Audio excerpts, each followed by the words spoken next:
सबसे सुना है जाके सवतिन को गिफ्ट ये अनोखा दिया है।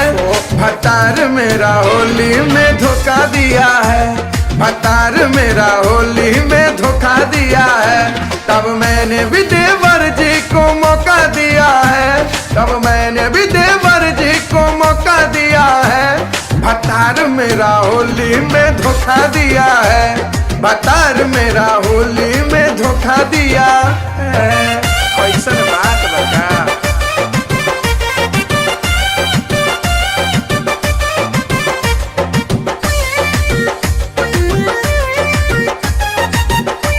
बाहरे भाई बाहरे ब्रेक बाह शुभम हुआ। खाली दिखने में भोला है, मैं समझती थी लोला है। माल दूधू को रखले है, मेरी सखी ने बोला है। ऐसन बात बता।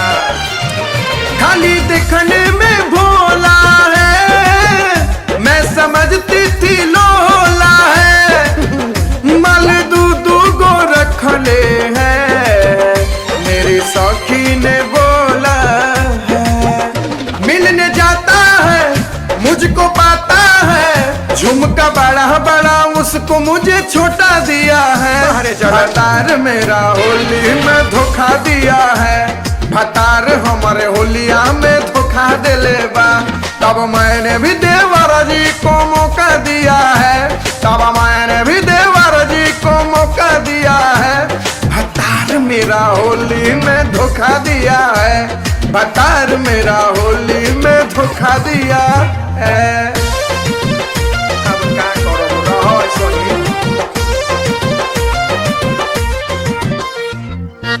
जियो जियो जियो जियो चाहके भाई बा।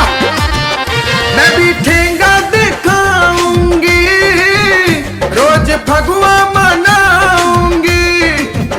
श्याम देहाती देवरवा से उसका बदला सदाऊंगी। मैं भी ठेंगा दिखाऊंगी, रोजे फगवा मनाऊंगी। श्याम देहाती देवरवा से उसका बदला सदाऊंगी। पूरा हाला है पता चला है कि खेसारी ने रकम उसको मोटा दिया है। अनूप मेरा होली में धोखा दिया है, अनूप हमारे होली में धोखा दिले बा। तब मैंने भी शुभम जी को मौका दिया है, तब मैंने भी इदरिसवा को मौका दिया है। अनूप मेरा होली में धोखा दिया है, भतार मेरा होली में धोखा दिया है।